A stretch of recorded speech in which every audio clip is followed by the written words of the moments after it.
Hola, buenas tardes, buenos días o buenas noches, dependiendo en dónde nos estén viendo. Eh, Mi nombre, antes que nada, es Pedro Navarro Pérez. Y tengo un doctorado en química en la Universidad de Leiden en Holanda. Tengo una formación en la licenciatura y la maestría en la UNAM. Eh, Me volví parte del comité científico de Actives hace unos meses y vengo hoy a presentarles a tratarles de explicar de forma muy básica, general y con ejemplos los fundamentos biológicos y químicos que llevan o que están detrás de la epigenética y cómo esto es el fundamento de cómo Genome X puede ayudarnos hoy en día con todos los padecimientos crónico-degenerativos que presentamos debido al estrés oxidativo. Entonces, fundamentos biológicos y químicos. Para esto, lo más importante, espero que al final de la presentación ustedes puedan recordar algunas de los siguientes conceptos o ideas. La epigenética es solo una forma nueva de explicar y entender cómo se controla la expresión de nuestros genes dentro de nuestras células y en todo nuestro cuerpo a nivel órgano, ¿no? Entonces, es solamente una definición nueva para la genética vieja. La genética vieja ha cambiado y ahora se llama epigenética. Y eso lo vamos a ver con detalle más adelante. En esta nueva forma, ya no se culpa a los genes 100% de generar enfermedades pues crónico-degenerativas que terminen en la muerte, como diabetes o Alzheimer, sino que ahora se trata y se acepta que parte del 30% de esta probabilidad de que uno presente la enfermedad está relacionado con uno mismo, cómo uno mismo está y cómo está en su entorno. Y por eso el entorno tiene otro 30% básicamente de influencia en que nosotros estemos bien para que nuestro gen esté bien.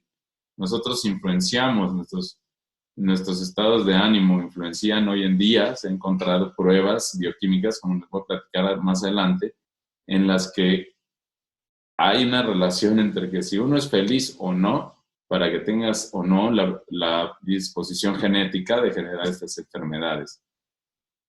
Entonces, los padecimientos crónicos degenerativos que ataca genoma X se logran al regular la producción de radicales libres en el cuerpo, pero se hace desde la fuente, y esta fuente son los genes. Otros antioxidantes que uno toma o productos de competencia, por ejemplo, lo que hacen es enviar al cuerpo, al torrente sanguíneo, moléculas que tienen la capacidad de reaccionar con estos radicales libres y eliminarlos, ¿no? Pero ya están en el medio, ya te estuvieron molestando, ya estuvieron afectando tus células, tu ADN, tus proteínas, pero ahora echamos como una cubetada de antioxidantes, ¿no? Que son estas curcuminas o complementos alimenticios, de lo que hace Genoma X y por lo que es tan potente y tan prometedor es que lo hace desde la fuente, regula los genes que generan a estos radicales libres. Entonces cierra la llave que genera los radicales libres en lugar de echarle cubetadas de agua. Es como un ejemplo de un incendio. ¿Sí? Si hay un incendio en la llave de gas de tu casa, pues tienes que cerrar la llave de gas para que ya no haya incendio. Puedes echarle muchas cubetadas de agua, pero siempre va a estar generándose ese fuego. Entonces es una forma más desde adentro, más efectiva. Entonces, básicamente lo que es epigenética permite regular la expresión de los genes de forma no invasiva y sin mutar al ADN. No estamos hablando de mutantes, que este producto pueda causar una mutación genética. Es de forma no invasiva, con unas reacciones químicas y con el medio. Entonces, para entender la epigenética, nosotros o ustedes que me están escuchando tienen que creer en que nuestro cuerpo está hecho de células. Células son pequeñas, pequeñas, con el tamaño del ancho de un cabello, y todo nuestro cuerpo, desde la piel, los ojos, los órganos, las uñas, los dedos, los pies, todo está formado de células. Todas estas células, en este ejemplo, es la célula animal. Compartimos todos los animales, como vacas y perros y gatos. Compartimos que tenemos la mitocondria más que nada. Esta mitocondria es encargada de hacer la respiración celular.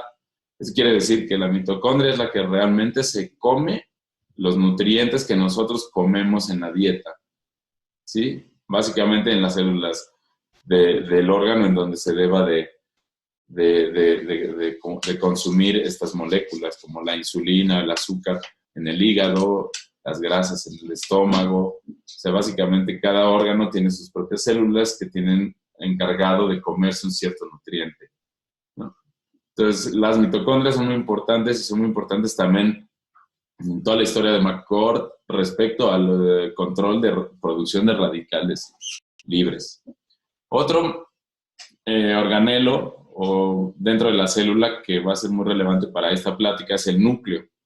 El núcleo está dentro de la célula y el núcleo tiene una pared celular, pared nuclear, perdón, así como la célula tiene su pared celular.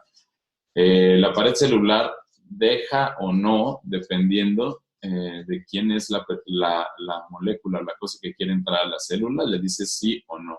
Entonces, para entrar a la célula hay que traer una invitación o ser alguien muy importante que cuando llegues a la célula te digan adelante.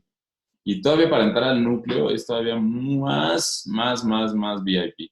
Casi ninguna molécula, ningún organelo, ningún compuesto alrededor de la célula o dentro de ella tiene permiso de entrar al núcleo. Y adivinarán por qué, pues porque en el núcleo encontramos al ADN, ¿cierto? En el ADN, sí, también deben de creer que adentro del núcleo existe un ADN y que ese ADN es más o menos esta cadena que aparece aquí en la diapositiva de colores, pero yo prefiero aquí ejemplificarla con un cable, un cargador. Es una cadena que primeramente es una cadena única de casi 2 metros de largo, así como pueden ver. Esta cadena de ADN empieza a doblarse, primero por la mitad, después empieza a enroscarse sobre sí misma, ¿sí? Y finalmente, pues empieza a hacer todas estas formas, ¿no?, de empaquetamiento. Pero lo importante del ADN es que contiene nuestra información genética. Nuestra información genética quiere decir que contiene, que sabe, si alguien lo puede leer, para qué célula va a ser este ADN, para qué órgano va a funcionar cada célula. Todas nuestras células contienen el mismo ADN, dado que el ADN es único y particular de las personas. Entonces, nuestras células, antes que sean definidas si son de ojo, de corazón, de cerebro o de piel, pues todas las células son iguales y tienen el ADN adentro. Una vez que las células y que el cerebro, digamos, le dice a esa célula, tú te vas a hacer una célula de corazón, entonces la parte del ADN que codifica, así se llama, que codifica para corazón, se va a expresar y esta célula que no tenía función, que no estaba definida, va a pasar a ser una célula definida, una célula con una función específica y va a formar parte del órgano que le corresponda. El órgano en un hígado, pues es muchísimas células de hígado, muchísimas células de corazón, muchísimas células de ojo, hacen un órgano, ¿cierto? Pero todas estas células contienen lo que llamamos código genético. Y gracias al trabajo del doctor McCord y de otros durante casi 13 años, fue que se logró finalmente leer todas las letritas que están dentro de este ADN y imprimirlo en hojas y hojas y hojas de información, secuencia de nuestras letritas. Y si yo comparo las mías con las de mi vecino, ninguna es igual. Nadie tenemos el mismo ADN. Pero si yo hago ejemplos de cada una de mis células, todas ellas van a mostrar exactamente el mismo código genético. Entonces, lo que planteaba la genética durante el año 2000-2010 fueron los esfuerzos puestos de este proyecto del genoma humano, que McCord estuvo muy involucrado y muchos de sus colaboradores, de que los genetistas al comenzar pensaban, o su intención era designar un gen por cada enfermedad, pues ahora sí que genética, ¿no? Que si había, que iban a encontrar una relación directa entre que si tus papás habían tenido diabetes, tú ibas a tener diabetes, y los hijos de tus hijos de tus hijos, amén, iban a tener diabetes. Entonces, ellos estaban buscando una confirmación de esta teoría porque encontraban mucha relación en que si tu papá había tenido diabetes, tú tuvieras diabetes. Y sí, era lo que se esperaba. Entonces, una vez que se logró leer el ADN en 2003, ya empezarlo a leer cada vez que se quería, en 1 hora o unas 6 horas, dependiendo de la técnica, se hicieron miles de mapeos de personas con enfermedades, obviamente seleccionadas, miles en todo el mundo, y empezar a mapear sus genes para encontrar ciertos patrones o buscando como características dentro del ADN que ellos pudieran asignar o correlacionar con la enfermedad, ¿sí? Sin embargo, pues no encontraron una relación tan directa como se esperaba. Solamente algunas de las enfermedades encontraron una correlación, digamos, de 1 a 1. Un gen genera una enfermedad, como el caso de la enfermedad de Huntington. Es una enfermedad que se llama monogénica. Solo un gen, y está bien identificado. Si está en el ADN, uno es propenso a generar la enfermedad. Pero lo que ya no es un hecho es que la vaya uno a generar. Ahora, movidos por la sorpresa y la desesperación, tuvieron que aceptar que hay muchísimos efectos y condiciones externos del medio ambiente y de uno mismo que afectan en la expresión del código genético, ¿no? Entonces, la aparición de enfermedades genéticas ya no está relacionada directamente con la carga o la predisposición genética de tu código. Algunos de los factores normales, cotidianos del día a día que uno presenta o enfrenta en el día a día, son esos factores como de la alimentación, como del estrés, del ruido, de la contaminación de nuestro ambiente. Y esto se ha encontrado que tiene un efecto sobre la expresión genética, dado que los genes todo el tiempo están cambiando. La expresión genética a etapas tempranas de la edad es diferente a la etapa media, a la etapa tardía. ¿Sí? Nuestras actividades diarias cambian cuando somos niños, adultos y ancianos. Además de esto, las células están constantemente recibiendo señales de todos lados del cerebro, de las células aledañas, de todos lados, para estar todo el tiempo reaccionando a su medio ambiente. Entonces, si nosotros le empezamos a mandar señales también extras, estas señales del entorno, como aparece aquí en este esquemita, todas estas señales son externas a las cuales el cerebro le manda a la célula de hígado. Además, hay una señal de una discoteca afuera o no sé, ¿no? Algo de externo que también hace que la célula pueda mal funcionar. Y esto genera mutaciones y esto genera problemas degenerativos.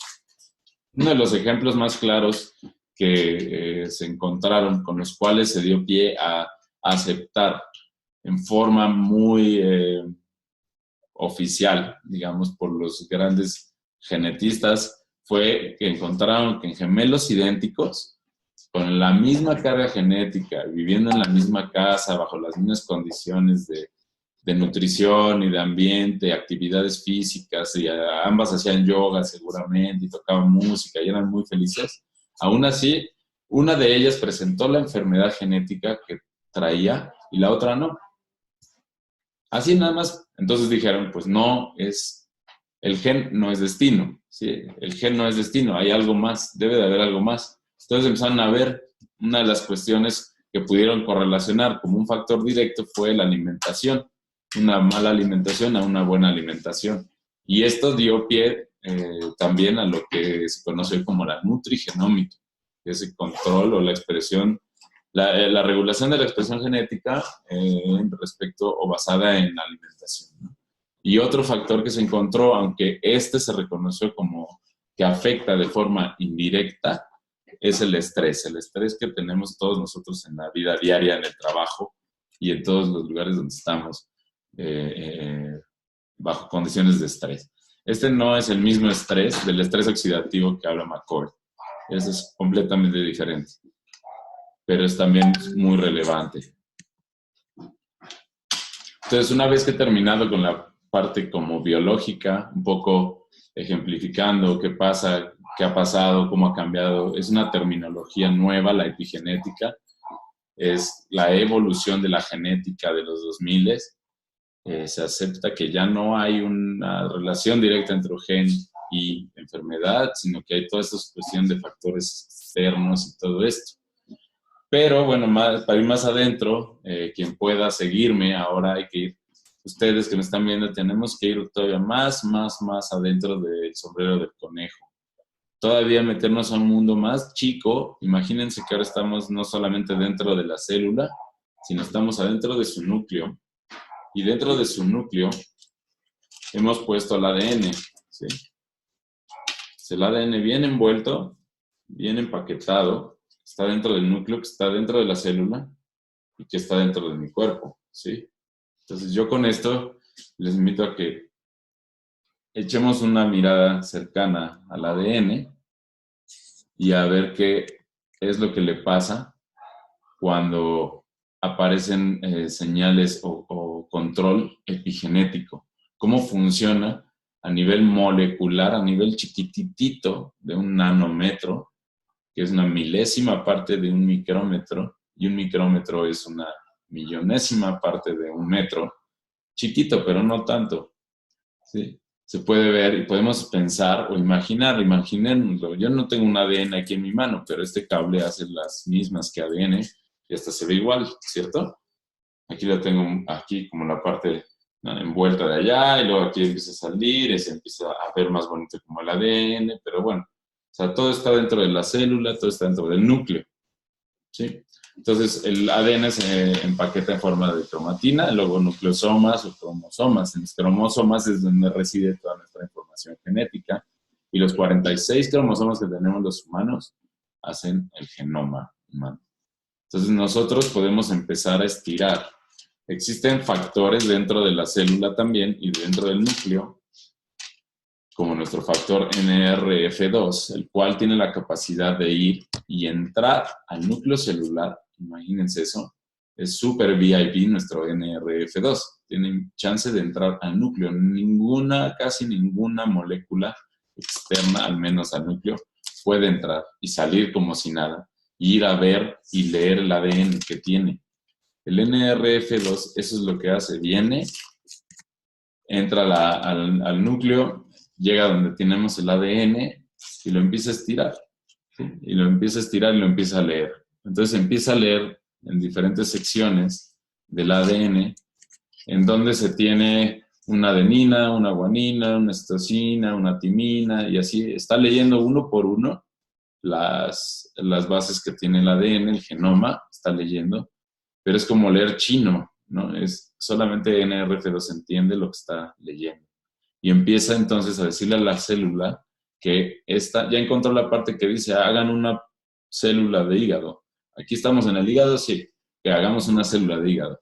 Entonces le dice a la célula que genere y empiece a generar células de hígado. Entonces las células, aquí como ven, está la parte de la histona, que es donde se envuelve el ADN del lado izquierdo, y después está la parte del DNA libre, ¿no? Ese es puro DNA, ese es el DNA negro envuelto en las histonas, que son estos círculos rojos.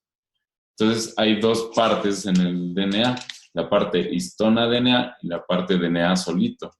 En estas secciones de ADN aparece el gen que codifica para el músculo, por ejemplo, y el gen que codifica para el hígado. Pero en el caso de arriba, en el caso que tenemos una célula de músculo, esta célula de músculo tendrá libre y podrá expresar su gen de músculo para hacer una célula de músculo. Mientras que en el mismo ADN, la misma célula tiene estos grupos metilos que entran y bloquean el gen, evitando que la célula se haga una célula de hígado. Pero la información de ser una célula de hígado o de músculo o de páncreas está en el mismo ADN. en todo el ADN. El ADN tiene la información para cualquier cosa que nosotros necesitamos. Solo depende de cuándo lo estamos expresando y cuándo estamos bloqueando la expresión, ¿no? Entonces, en el ejemplo de abajo ahora es al revés, es una célula de hígado. En el caso de las histonas, aquí vemos cómo se puede metilar o acilar, que eso ahorita tendrá un efecto epigenético, pero ahora en esta sección donde está el gen de hígado, no tenemos metilaciones. ¿Por qué? Porque estamos en el hígado y queremos que este gen se exprese.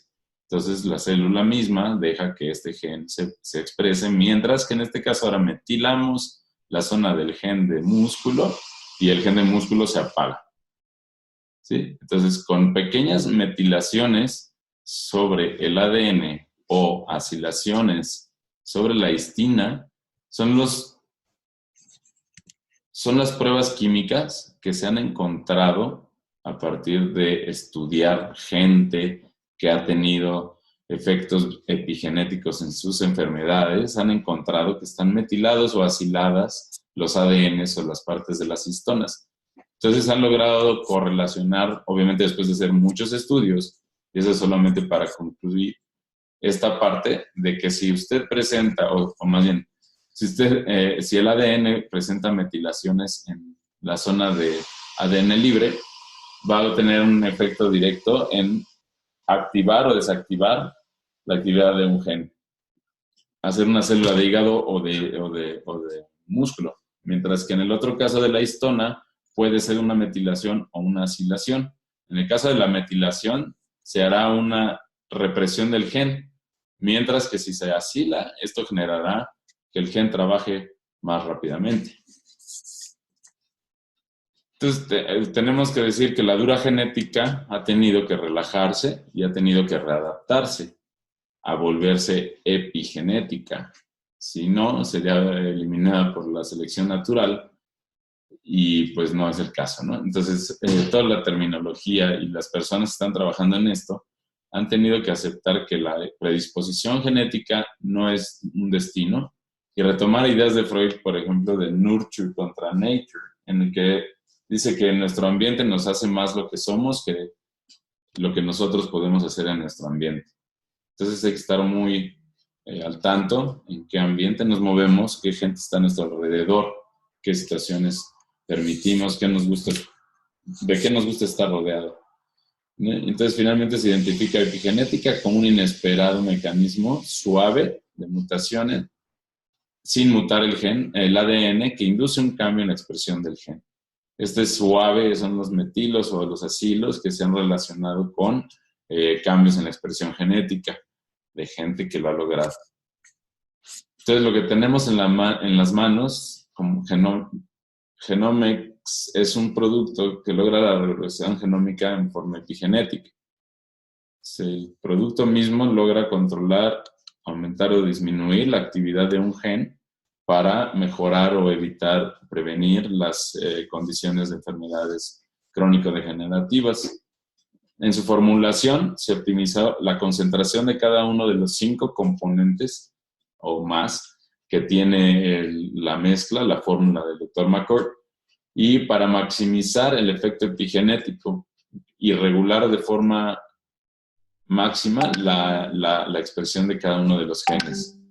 El regulador de genes por excelencia dentro de las células es el factor NRF2 y tiene un amplio espectro de transcripción genética. Esto quiere decir que no solamente lee para 3 proteínas, bueno, puede leer para muchísimas proteínas, pero básicamente las que más afectan son 3 tipos de enzimas y son las que más efecto presentan en nuestra fórmula de genoma X.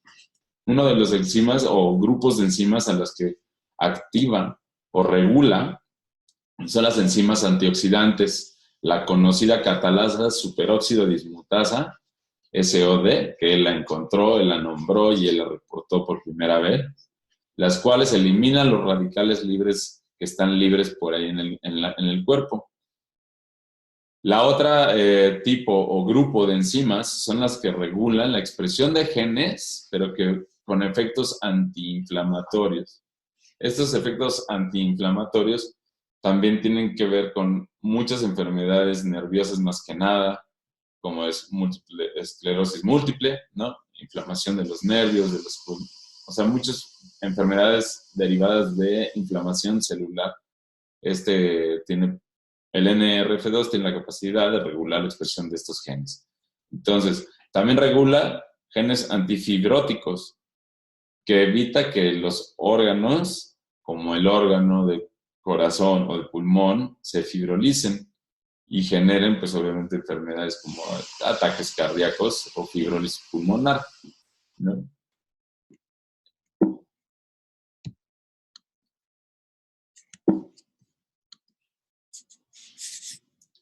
Entonces, yo trataré después de hacer más pláticas relacionadas un poco a los avances o a los fundamentos científicos, bioquímicos que tienen nuestro producto de Genoma X, más que nada voy a tratar de hacer hincapié o presentaciones para cada una de estas enfermedades. Tal vez sean de 10 minutos, 5 minutos, pero pues bien explicadas con ejemplos como los de ahora, para tratar de dejar claro cómo es que tomar NRF2 o Genomex me ayuda a tener un mejor actividad pulmonar, o mejor circulación, o me ayuda con mis problemas de riñón, ¿sí? Entonces, todo eso lo trataré de ir abarcando. Para cualquier contacto conmigo pueden verme en la mail drpedronavarro@yahoo.com o mi celular, que es 55 40 84 85 96. Y de verdad, si tienen algún prospecto que quiera hablar más al respecto de cómo funciona esto, podemos tener una plática por Skype o por WhatsApp cualquier día, a cualquier hora, y yo estaré feliz de tener, de tener estas pláticas. Y pues antes que nada, antes de terminar y despedirme, pues quisiera decir que esta es una tecnología que va a cambiar al mundo y estamos representándola y empezando el mercado en México. Es una oportunidad única y pues bienvenido a Active si es que es lo que quieres hacer. Así que cuídense. Nos vemos pronto. Hasta luego. Deja de grabar.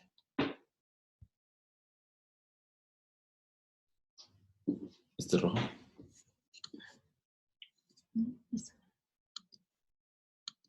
Ya. Ahora sí vamos a ver.